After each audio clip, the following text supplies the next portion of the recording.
Jadi di antara mukjizat Quran itu kamalul bayinah. Kalau memberi penjelasan itu sempurna. Sehingga ulama mengatakan imanul muqallid, imannya orang-orang yang asal ikut kiai, asal ikut guru, asal ikut buku, itu mukhtalaf alaih. Bahkan saya sendiri cenderung mengatakan iman itu tidak diterima. Karena manusia dibekali akal, inginnya Allah itu dengan akal itu dia punya kepermanenan iman, apa? Punya kepermanenan apa?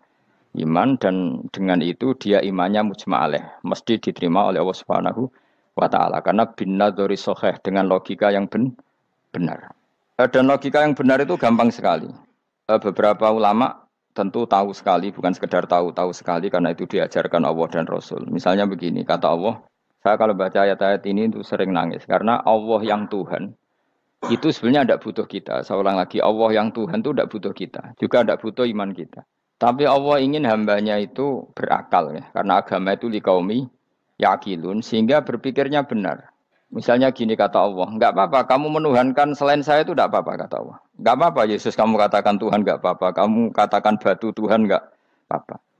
Tapi tolong prosedur ya, prosedur atau persyaratan menjadi Tuhan itu kamu lengkapi, yaitu punya prestasi menciptakan langit dan bumi. Kalau tidak semua surun semen kata Allah, sementing urun gitu.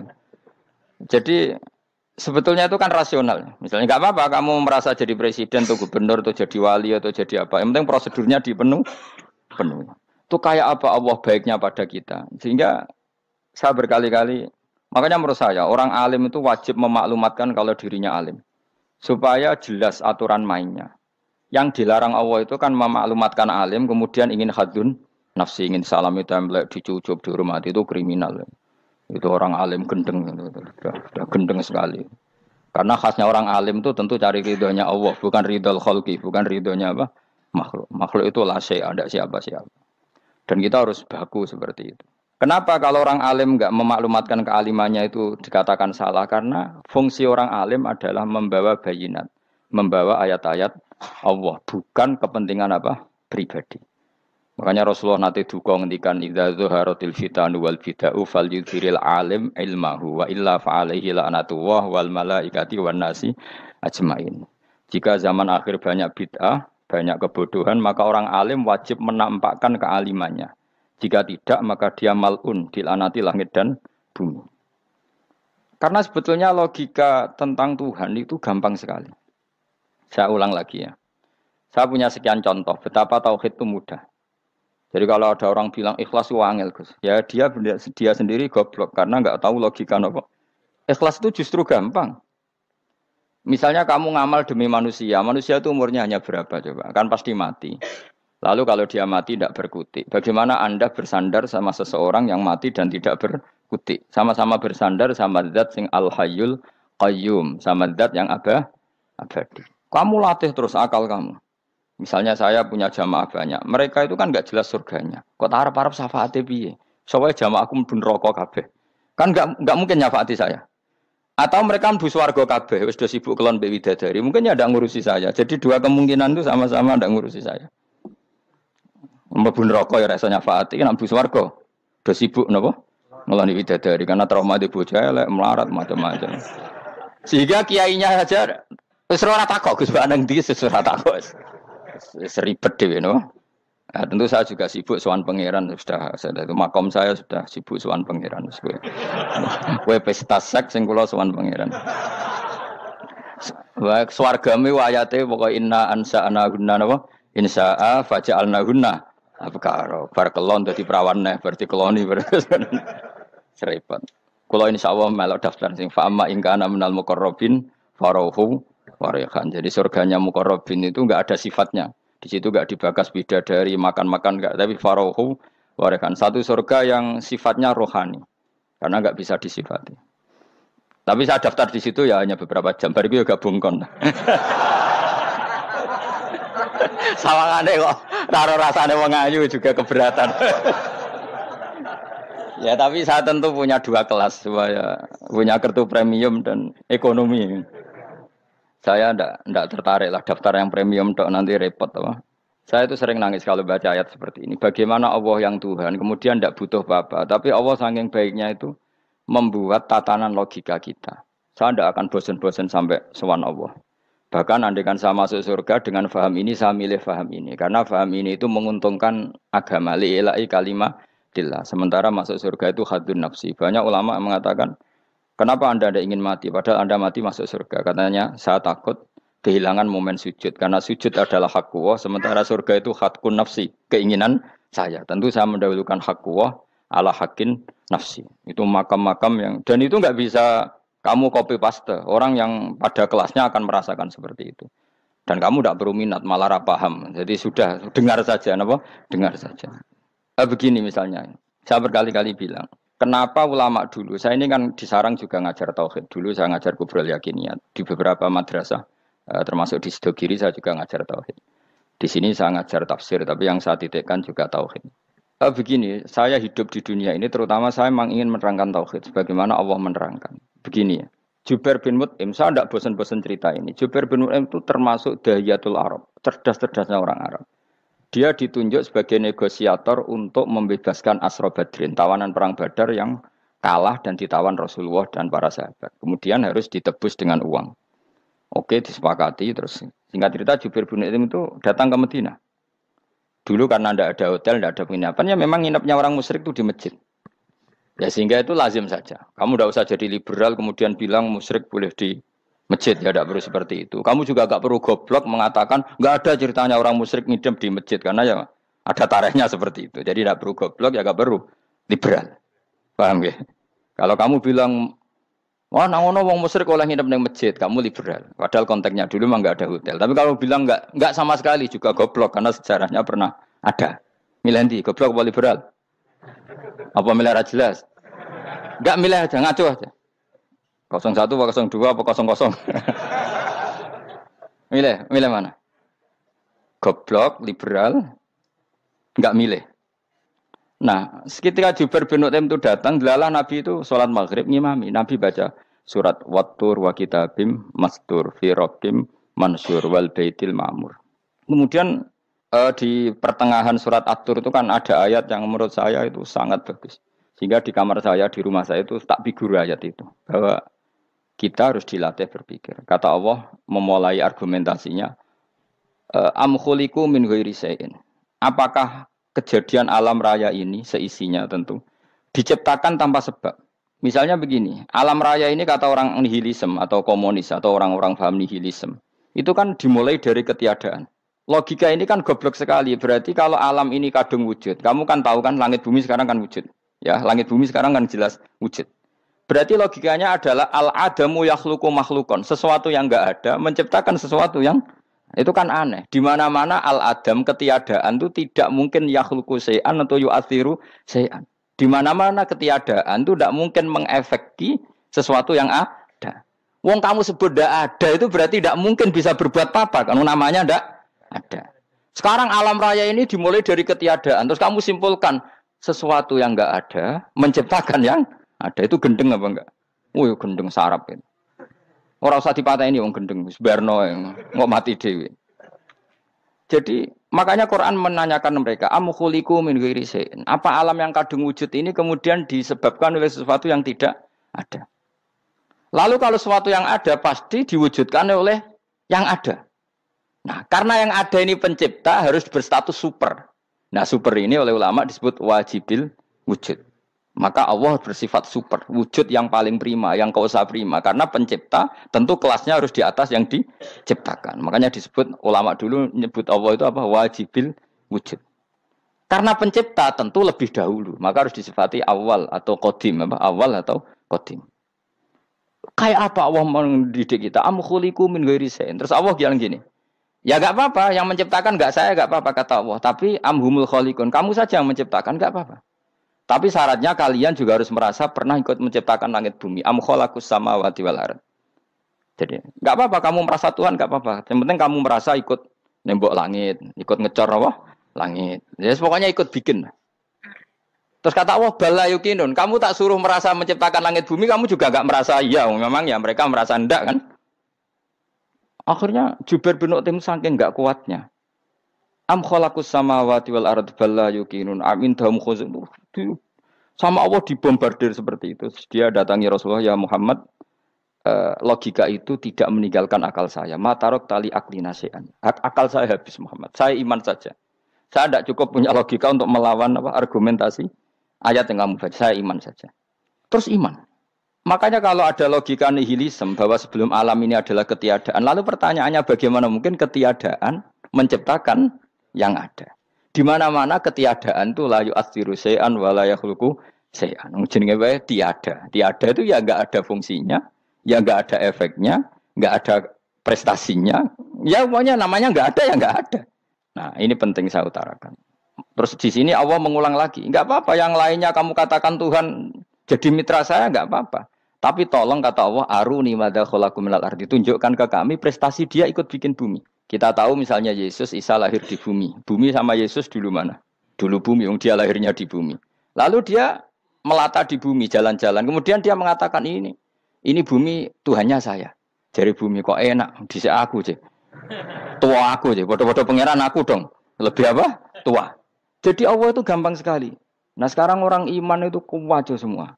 Makanya ndak wali-wali. Imane mbek Allah taklid, jaluke aneh-aneh, njuk bojo ayu, sugih, jabatan. Bela Allah secara hujah aja enggak pernah, sudah minta.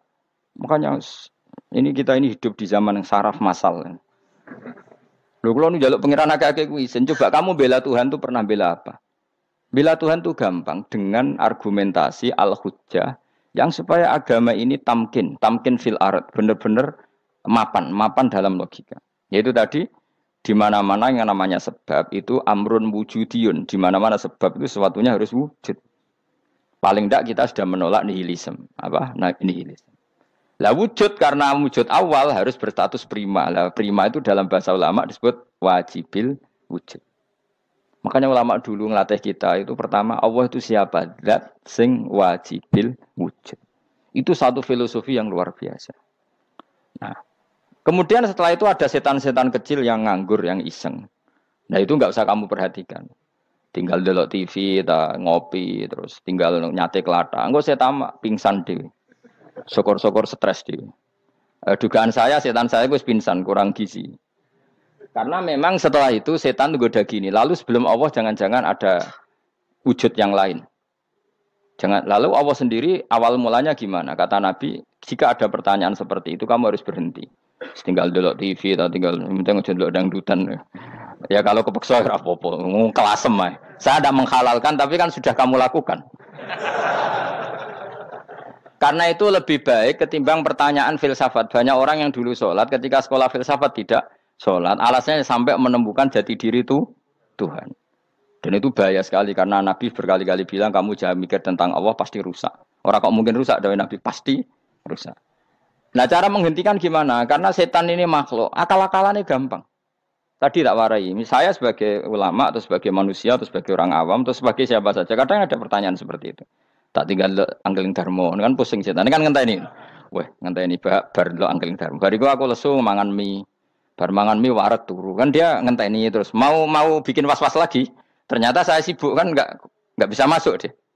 Bangun tidur aku selali pertanyaan tadi. Dinteni. Nah, dia masuk lagi aku sibuk ngajak anak jalan-jalan. Jadi saya kalau jalan-jalan di pasar itu wis enteni santai wae. Itu memang resep dari Rasulullah. Jangan sampai orang terjebak filsafat yang sampai menanyakan eksistensi Tuhan. Dan dia tidak mau iman, tidak mau sholat, tidak mau puasa sampai menemukan Tuhan itu siapa. Itu jelas minas syaitonir rajim, itu perilaku setan. Makanya Rasulullah setiap ditanya sahabat gitu itu Nabi guyu-guyu. Dan guyunya Nabi itu kata Nabi, baguslah kalau kamu takut Tuhan kalah kata Nabi. Nabi gojok gitu. Maka ada ulama yang punya seni berargumentasi yaitu Imam Ghazali. Jika setan tanya kamu lalu sebelum Allah jangan-jangan ada wujud yang sebelum Allah. Kata Imam Ghazali ya itu saja yang Tuhan. Yang Allah ini enggak jadi Tuhan. Ya berarti wujud sebelum Allah itu yang benar-benar Allah. Kalau kamu bayangkan lagi, jangan-jangan sebelum itu ada wujud lagi. Ya itu saja yang benar-benar Allah. Sehingga tetap Allah itu menang terus. Paham ya? Yang jelas jangan sampai didahului Adam. Karena kalau didahului Adam lebih ngeri lagi. Karena sesuatu yang enggak ada menciptakan yang ada. Itu lebih buruk lagi menurut akal. Menurut apa akal? Nah, daripada kamu enggak salim Imam Ghazali, tinggal saja ndelok. Tadi ndelok sinetron. Ndelok yang lucu-lucu aja. Ndelok sing lucu-lucu. Pendelok apa mencari Tuhan. Pokoknya sing aneh-aneh, sing goblok-goblok, sing lucu-lucu, sing perane wong apa? Lha saya sering diprotes saya. Gus Salim jenengan kok sering delok sinetron sing ana dialog wong goblok-goblok. Wong goblok ku menarik cara kula. Apa ya? Cara pandang itu di luar dugaan saya karena kula berkali-kali lho kalah wong goblok. Jadi makanya ini tak cerita nih beberapa kali yang jari Gus Wak cerdas berkali-kali kalah wong goblok. Ada seorang santri itu ingin dibelikan bapaknya itu sepeda motor. Bapaknya wong desa, senengane ngrumat sapi wedhus. Lah menurut saya ya orang tuanya itu mampu lah, sangat mampu untuk beli itu. Pak mbok ditukokno mawon wong sepeda motor. Kata bapaknya, "Anakku nu jog mondok tak goblok, Gus. Wong njaluk kok sepeda motor, njaluk mobil ora ya goblok. Lah kok goblok, Pak? Jenenge donya iku Gus, sing lahirno donya kok sapi iku ndek anak, wedhus ndek anak jenenge donya. Di mana-mana jenenge donya sing lahirno donya. Iki donya kok mangan donya. Mergo motor iku kan tuku bensin, mobil. Iku cara dekne iku goblok Gus. Batin berarti kabeh kiai goblok perkarane tuku donya sing ngentekno donya. Cara dekne donya iku sing lahirno donya. Batin kok pinter iki batin. Untungnya ya saya ini ulama ya, ahli tafsir ya malu. Sebenarnya kalah itu ya malu. Tapi saya sebagai orang objektif fair, itu teori benar apa? Jadi donya iku ya sing lahirno donya. Donya kok mangan donya iku goblok. Untungnya dia dengan saya itu jaraknya 5 kilo 7 kilo karena 7 kilo. Lala dia diterkon sepeda motor, aku tetap mau kalah. Pak, nanti jalan kaki saja. Karena kalau pakai motor ini kegoblokan kata saya.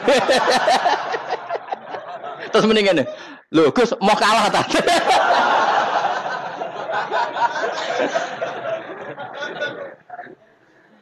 Wah kacau. Singkat cerita dia bersikeras, nggak mau beliin sepeda motor anaknya karena di mana-mana dunia gue sing lahirno dunia, nggak boleh dunia kok mangan.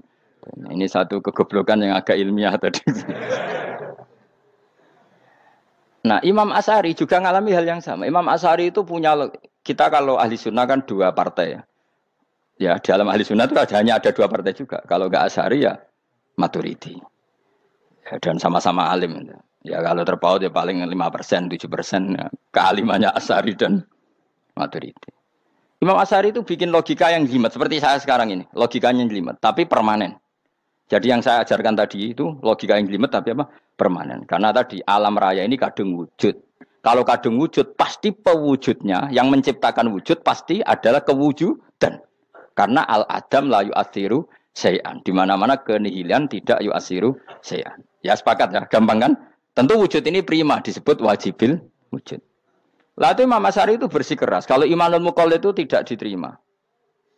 Terus banyak yang keberatan ulama, tapi Nabi nyatanya yaktafi bi imanil a'rab al khalina anin nadzur. Nabi nyatanya mencukupkan imannya orang-orang Bedui yang mereka itu kayaknya tidak bisa mikir. Ya, Nabi yaktafi bi imanil a'rab itu wong desa al khalina anin nadzur yang mereka itu tidak bisa apa? Berpikir. Singkat cerita Imam Asy'ari survei. Coba ayo kita tanya orang-orang kampung. Ternyata kegoblokan orang kampung itu ya ilmiah, masyhur itu. Imam Asy'ari saja harus belajar dari wong awam, wong goblok-goblok tadi. Kita kok ingin ya Badawi bima arafta rabbak. Kowe kok iman be Allah iku bima arafta rabbak. Lalu kamu tahu Tuhan kamu atas nama apa? Dengan logika apa? Jawabnya enak ya. Al-ba'ratu tadullu 'alal ba'ir wa asharul aqdam yadullu 'alal masir. Angger ana tletong ya ana ontane. Angger ana bekas delamaane wong ya ana sing bar liwat. Jadi misalnya ada bekas teracak anjing, berarti anjing habis liwat. Ada bekas apa ular ya berarti ular harus liwat. Ada bekas teracak manusia ya berarti manusia habis liwat. La wa hadzal alam atharun min athari qudratillah. Alam iki bekas, mesti ana sing gawe. Jadi Mas Ari pinter juga, mesti logikane gak jelimet tapi agar ana tletong ana sapine. Ana teracake wong berarti ana sing bar liwat. Dene ngomong gampang wa asarul aqdam ya dulu alal masir. Nah, terus Imam Asy'ari habis itu ngendikan, ya sudahlah dengan logika apa saja. Meskipun karena zori hadal Arabi bagaimana cara berpikir Bedui ini, sementing ada nazar.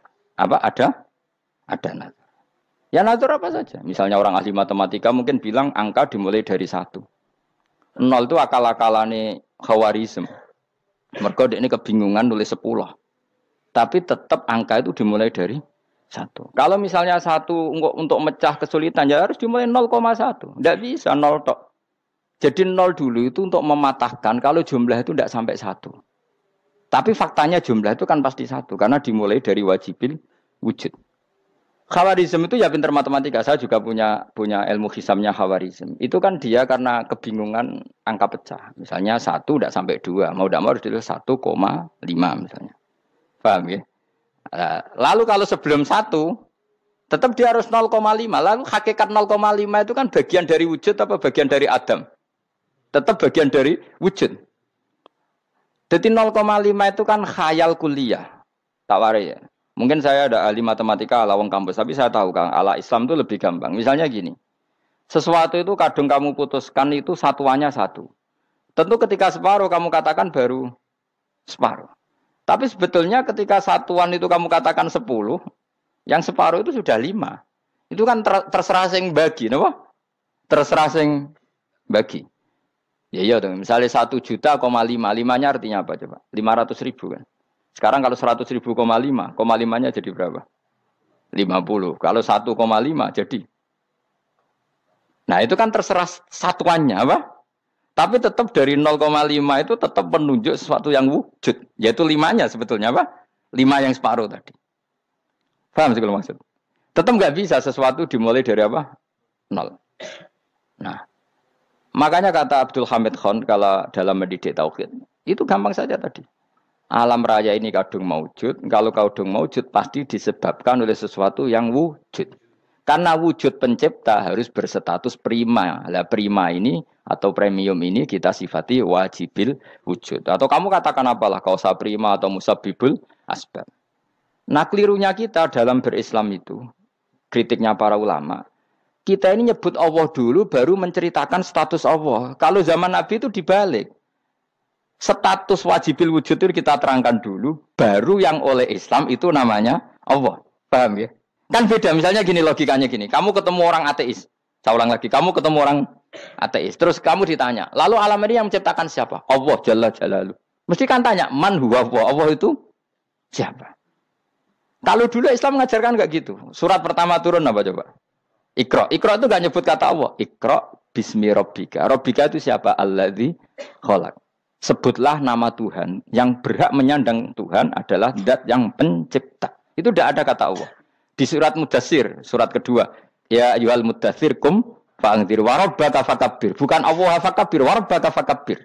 Sehingga cara berpikir gini dibalik. Sebutlah Tuhan kamu. Tuhan itu siapa? Yang berstatus Tuhan adalah zat yang berstatus pencipta. Nah, lalu pencipta ini oleh Islam dinamai Allah. Kalau orang ateis kamu langsung bilang Allah, man huwa Allah. Berarti pertanyaannya Allah itu siapa? Lalu kamu jelaskan Allah adalah pencipta. Allah adalah wajibil wujud. Tentu lebih gampang kamu terangkan. Makanya Al-Qur'an menerangkan amukholiku min ghairi syai'in. Maknanya saya di sini maknanya ya Allah. Apa? Allah. Apakah mereka diciptakan tanpa pencipta? Tentu setelah Islam tahu itu namanya siapa? Allah. Paham ya? Kalau balen malih. Jadi sebetulnya Quran itu ngajari kita itu ilmu mantek yang luar biasa. Misalnya ya Yuhanna su'budu siapa? Rabbakumul ladzi khalaqakum walladzina min qablikum. Sembahlah Tuhan. Tuhan itu siapa? Pencipta kamu dan pencipta orang-orang sebelum kamu. Lalu Tuhan ini oleh Islam dinamai Allah. Tapi kalau langsung kamu bilang ke orang ateis atau orang Uni Soviet, Allah itu Tuhan. Allah itu siapa? Sebab itu di beberapa ayat dijelaskan dulu status Allah. Sifatnya Allah, keakhasan Tuhan. Yang dikatakan Tuhan adalah zat pencipta. Kalau tidak pencipta berarti tidak Tuhan. Sekarang Yesus pencipta bumi apa enggak? Enggak, karena dia lahir sudah di bumi. Begitu juga Fir'aun. Fir'aun itu kalah telak sama Nabi Musa gara-gara logika ini. Ketika Nabi Musa ditanya Fir'aun, wa ma rabbul alamin? Lalu Tuhan itu siapa? Kata Musa, Rabbus samawati wal ardi, yang menuhani langit dan bumi. Jadi Fir'aun, ndak, ma'alim tulakum min ilahin wairi. Saya jalan-jalan kemana-mana yang dikatakan Tuhan oleh masyarakat saya kok. Nah, kurang ajar Fir'aun. Terus kata Musa, ya Tuhanku yang di langit. Terus manggil Haman Mesir, ya Haman ibn Ili sorhalla ali abluhul asbab samawati fa'attoli ila ilahi. Musa, Haman, bikinan saya piramida yang tinggi. Aku akan lihat Tuhannya Musa. Ada enggak di sana? Padahal misalnya munggah tenan yang pangeran ra iso didelok kan repot Nabi Musa. Wah parah ya, nggak piramida nginceng pangeran teprak itu kan. Akhirnya Musa pakai logika. Ya sudah gini saja, Rabbukum wa Rabbu abaikumul awwalin, yang menuhani nenek moyang kamu yang dulu-dulu. Oh itu langsung fabuhita Fir'aun. Fir'aun tuh kaget sekaget-kagetnya. Dan para penggawa Fir'aun sadar. Wah kalau Fir'aun yang Tuhan, babanya tanpa Tuhan.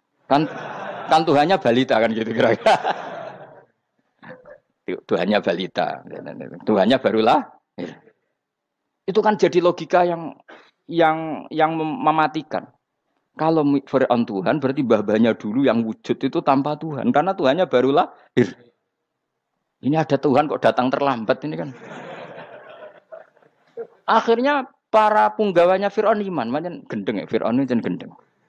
Itu pentingnya logika Rabbukum wa Rabbu abaikumul awwalin. Nah sekarang orang tuh nggak belajar logika. Iman bi Allah orang mantep ning ati, jek iso digunjang setan, jalukane wis aneh-aneh. Jaluk swarga, jaluk gak mutu cara ngono. Gak mutu. Makanya banyak wali kalau ditanya, kamu masuk surga sama sholat milih mana? Milih sholat. Kenapa milih sholat? Di surga itu demi khadun nafsi saya, poya saya. Tapi kalau saya sholat itu untuk hakku. Saya sebagai hamba, identitas kesejatian saya adalah menghamba. Soal nanti Allah bikin bonus surga silahkan. Maka sebenarnya masuk surga itu ada urutannya. Sebagai orang alim saya urutannya adalah berkampanye sesering-seringnya membuat logika supaya orang mudah ke Allah dan Rasul. Makanya di Quran tuh gak ada orang disuruh masuk surga dulu itu ya Tuhan nafsul mutmainnah irji'i ila rabbiki. Kamu kembali ke Tuhan kamu dulu. Bahwa kamu makhluk yang butuh Tuhan. Fadkhuli fi ibadi. Kamu masuklah berstatus hamba dulu. Kesetatusan Anda sebagai hamba ini matangkan dulu. Bahwa saya ini hamba. Dibuktikan dengan suka sujud, suka ngamal, suka sedekah, suka tawadhu. Saya sebagai orang alim sebenarnya gak suka mulang. Karena takut. Nak kue pinter kok nyanyi aku, nak goblok sawangannya metodeku gagal. Kan dua-duanya ini merugikan saya sebetulnya. Saya ulang lagi ya, nak pinter kayak nyanyi aku. Kan ya mungkin juga, senajan rodok mokal mungkin. Sanggup aja rodok mungkin. Pemenang nak sing ndik kan yo, biasanya hasud ndik. Wah itu sebenarnya rugi semua, tapi Allah yang memerintahkan hak wong alim kudu mulang. Perhitungan itu tak buang semua. Sing ape nyanyi nggih monggo, sing tetep goblok nggih. Monggo, semoga Allah ngutus mulang ya napa? Mulang. Meskipun tadi potensinya itu dua-duanya buruk, sing alimnya ini. Pemenang nak mubalek terus didol ilmu kurang untuk royalti, tambah parah lagi. Nah aku nggak pakai logika ikhlas. Pakai logika ikhlas selesai semua, ya disuruh Allah ya sudah. Saya ulang lagi ya, makanya saya minta ya. Surat Tur itu dibaca. Makanya baca Quran itu jangan terlalu egois, jaluk swarga. Statusnya dulu itu fadkhuli fi ibadi. Kehambaan Anda posisikan yang mantap. Lagi wadkhuli jannati. Sekarang enggak dibalik orang ini masuk surga dulu. Kayak surga di kapling. Terawih arang-arang we jaluk Lailatul Qadar. Lailatul Qadar wis kliwat. Wingi wis Dzulhijjah wingi kan Pak. Sebagian ulama berpendapat Lailatul Qadar itu fi kulli sanatin. Apa fi kulli? Karena Lailatul Qadar berdasar nuzul Quran dan nuzul Quran itu bisa saja hari Arafah, bisa hari apa. Ada ulama mengatakan Ramadan, tapi bisa tanggal 1. Nah, kamu kan pemalas ikut yang partai 21, 23 karena kan wis akhir-akhir kan wis enteng. Sebenarnya Anda milih 21 berdasar ilmu apa berdasar enak lanak terbatas waktunya kan? Kan lebih sempit apa?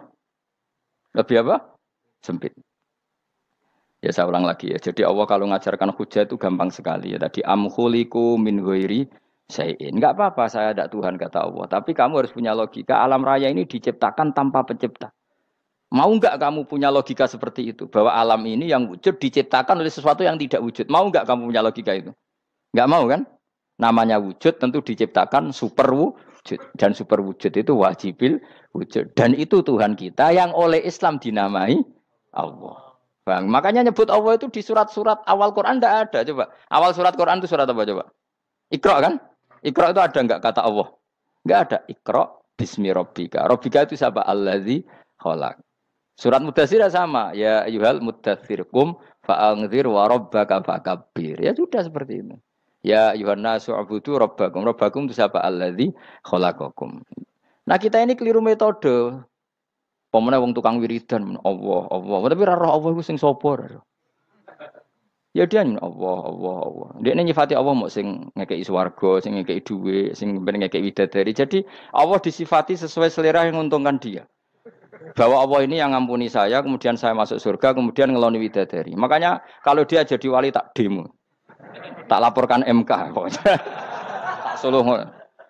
Karena ini wali pecundang. Bagaimana mungkin calon wali pikirannya khadun nafsi? Kalau ulama agak gitu, mendikan Allah itu zat paling penting di dunia. Maka akan saya maklumatkan di dunia bahwa orang kembali ke Allah. Caranya gimana? Akan saya kenalkan Allah lewat logika. Caranya apa? Kita sifati wajibil wujud. Kita sifati Rabbukum wa Rabbu abaikumul awalnya. Dengan sifat-sifat yang semuanya mengarah ke dikjayaan Allah Subhanahu wa taala. Iku jenenge kowe bener-bener ulama. Iku disebut bal wa ayatum bayyinatun fi suduril ladzina utul ilm. Makanya ulama itu orang yang luar biasa. Sampai disebut innama yakhshawaha min ibadihil ulama. Ahli ibadah itu rapati wedi pangeran. Masih wiridan istighfar nangis rapati wedi pangeran, gayane tok nangis. Karena sebenarnya dia nangis itu diram swarga. Ambil swarga gak iso ngloni. Dari itu aja orientasinya itu. Makanya benar Kanjeng Nabi nak gojlok orang alim satu itu lebih utama dibanding 1000 ahli ibadah. Bahkan Nabi pernah ngendikan sangat ekstrim. Fadlul alim alal abid ka fadli ala adnakum kata Nabi. Keutamaan orang alim dibanding ahli ibadah itu sebagaimana kelas saya kata Nabi dibanding kelas terendah kalian. Padahal Nabi dengan Abu Bakar saja jaraknya sangat jauh. Itu kata Nabi fadlul alim alal abid ka fadli ala adnakum.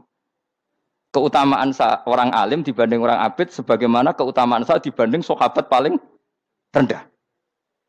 Karena tadi abid itu ada opportunisnya. Tapi kamu jangan benci abid loh. Karena kamu ya orang alim, orang abid. Saya saja yang kritik. Saya yang tanggung jawab di depan Allah. Orang abid itu kadang kan wiridan nganti nangis. Pikirannya apa coba? Wis rasakno mungkin apa wiridan pikiran aja. Di sepuro dosane. Terus apa kan? Mlebu swarga. Terus apa kene swarga? Aku takut. Saya aku takut. Ayo sing ngapain mlebu swarga? Apa kegiatan? Rencana pertama ya, Pak. Terus gak usah munafik biasa wae. Mau inna ansa'na apa? Insa ayo kalau harus jujur kok apik jujur. Bandingan kalau orang alim. Orang alim itu ketika nyebut Allah itu iri ya Allah. Kenapa di dunia ini ada makhluk lain yang menandingi engkau? Saya tidak ridho. Kenapa di dunia ini ada syarik orang yang dimitrakan seperti engkau?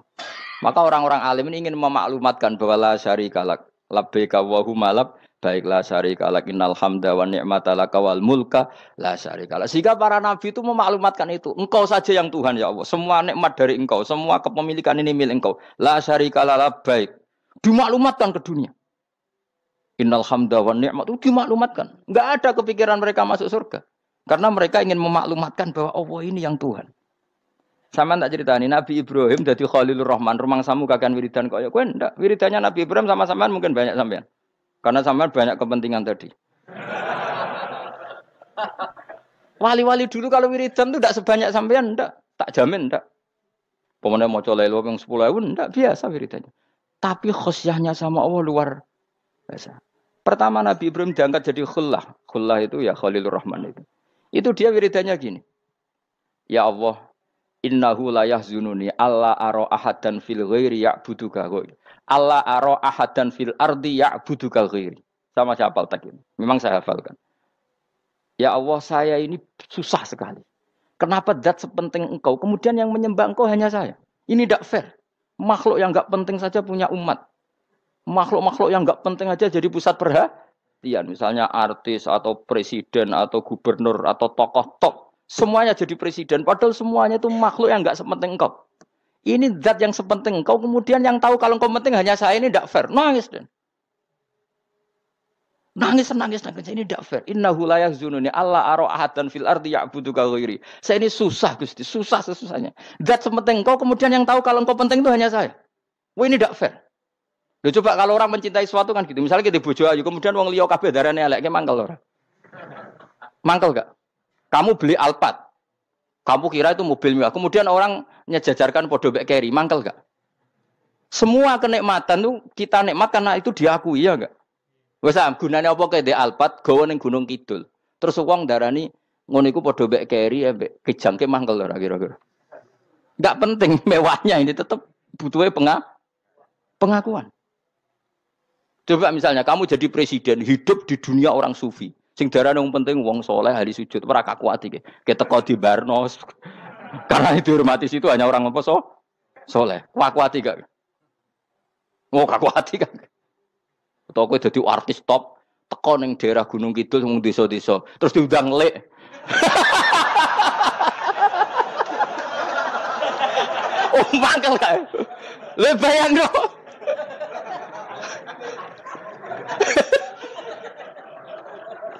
Oh, kamu menteri top, menteri BUMN bareng dolan itu iso diundang le. Mados walang le ngono. Oh, semua angel. Karena orang keren itu butuh pengakuan apa? Wes misalnya di bojo ayu terus wong liya kabeh darane elek mangkel gak? Sebetulnya orang merasa nikmat itu karena pengakuan. Bayangkan andekan orang itu melihat Alphard itu tidak wow. Orang punya Alphard gagah enggak? Oh enggak gagah. Kalau orang lain enggak bilang apa? Oh. Ya mau misalnya digoning desa terus. Orang desa nganggap kamu model tepak terus. Terus saya mau. Badhe numpang wedhus kula angsal, Pak. Kagak itu. Habis kan. Makanya branded itu harus dimaklumatkan. Nah, itu bayangkan Nabi Ibrahim. Zaman itu ada Raja Namrud yang dipuja-puja, ada orang kaya dipuja-puja. Kemudian engkau yang Tuhan, pemilik langit bumi, enggak ada muja-muja engkau. Ini enggak fair ya Allah. Nangis. Orang kok kowe eling pangeran sak jam, swarga Gusti. Dasar gak bakat wali. Terus saya itu pernah kangen Nabi Ibrahim itu sampai nangis. Dan itu saya tidak berdoa. Semua yang terkait Nabi Ibrahim itu saya baca. Mulai surat Quran, tafsir tentang Ibrahim. Dan sampai saya di Kudiro, di Takdir Allah pernah ziarah ke makamnya Nabi Ibrahim. Itu saya hampir nggak pernah doa. Saya isek. Ya karena tadi. Ketika Nabi Ibrahim nangis-nangis gitu, ya Allah ini tidak fair. Engkau zat terpenting di alam raya ini. Kemudian nggak ada menuhankan engkau. Nggak ada yang perhatian sama ini tidak fair. Susah sekali. Karena yang tahu engkau Tuhan itu saya tok. Masyhur itu sama Allah. Karena Ibrahim nangis-nangis itu terus sama Allah diterbangkan ke langit. Itu disebut wakadzalika nuri Ibrahim malakutas sama. Di langit ada jutaan malaikat sujud, jutaan malaikat rukuk, jutaan malaikat baca tasbih. Nabi Ibrahim oke Gusti kalau gini ya benar, ini baru benar kata. Makanya terus Allah dengan keangkuhannya, karena Allah punya sifat angkuh dan itu sah walahul kibriya. Kan sifat angkuh baik untuk Allah tapi tidak baik untuk makhluknya, dan Allah dengan sifatnya walahul kibriya. Kata Allah, kalau nasihati para nabinya, kamu tidak usah susah. Jika di bumi jarang orang nyembah saya. Innalladzina 'inda rabbika yusabbihuna lahu bil-laili wan nahar wa hum la yasamun. Kamu tenang saja. Orang yang di sana di langit-langit itu maksudnya para malaikat itu bertasbih siang dan malam. Wa hum la yasamun, dan mereka tidak berhenti-henti, tidak bosan-bosannya bertasbih. Jadi nabi itu baru terhibur kalau yang diidolakan itu keren. Itu nabi, itu wali. Itu wali kutub, itu wali. Kamu enggak nyebut Allah itu sebenarnya kamu kan enggak ingin kan bangun malam ingat Allah. Berhubung utamu akeh. Terus Allah mbok libatno, mbok nyaur kan sebenarnya itu. Kamu ingin jadi bupati, sebenarnya kamu enggak kangen Allah. Kamu ingin jadi bupati. Terus Allah mbok jak koalisi kan gitu. Terus malam-malam Allah, ya Allah ini hambamu ya Allah, minta ini. Sebenarnya kamu kangen Allah apa kangen keinginan kamu? Terlalu menyindir banyak orang ya. Maksudnya ini cerita saja. Ya sudah, ini kayaknya kok banyak yang tersindir. Tapi ini kan ngaji. Yang ngaji itu harus naik kelas. Ya sudah, tidak usah diteruskin. Kok banyak yang tersinggung. Ya sudah, tidak usah diterusin. Walau ya akhidu mau mengalap sapa Allah anas saya manusa bima lan perkara kasabuka nglakoni sapa anas. Minal maasi sing pira-pira maksiat. Mata roka. Mongko ora ninggal sapa wa taala dzuriya ing atase ndhuwure ayil ardi minda batin saking kewan apa wae. Nasama tegese kewan tadubu kang melata pun sama alih ing atase arat. Kalau saja Allah ingin merusak manusia karena dosa-dosanya, pasti tidak disisakan beberapa sesuatu yang jadi kebutuhan manusia, termasuk dabam, misalnya enggak ada hewan, enggak ada tanaman, enggak ada apa saja di bumi karena Allah ingin mengadab manusia. Tapi nyatanya di balik mereka maksiat tetap fasilitas kepentingan manusia ada, karena sifat ghafurnya Allah, sifat rahmannya Allah. Walakin yu akhiru tetapi ini ngakhirna sapa wa hum ing wong akeh ila ajalin tumeka maring batas musamman kang wis ditentokno. Yaumil kiamat tegese dina kiamat. Fa idza jaa mongko nalikane teka apa ajaluhum ajale wong akeh fa inna wa mongko satuna wa taala iku kana ana sapa wa bi ibadihi kan kawulan apa basiran dat sing mirsani. Fa ijazi mongko males sapa wa ing wong akeh ala amali ing atase wong ngamale wong akeh. Carane ngemalas Allah tentu profesional atau prosedural bi isabatil mukminin kelawan ganjar wong mukmin wa iqabil kafirin lan nyiksa wong kafir.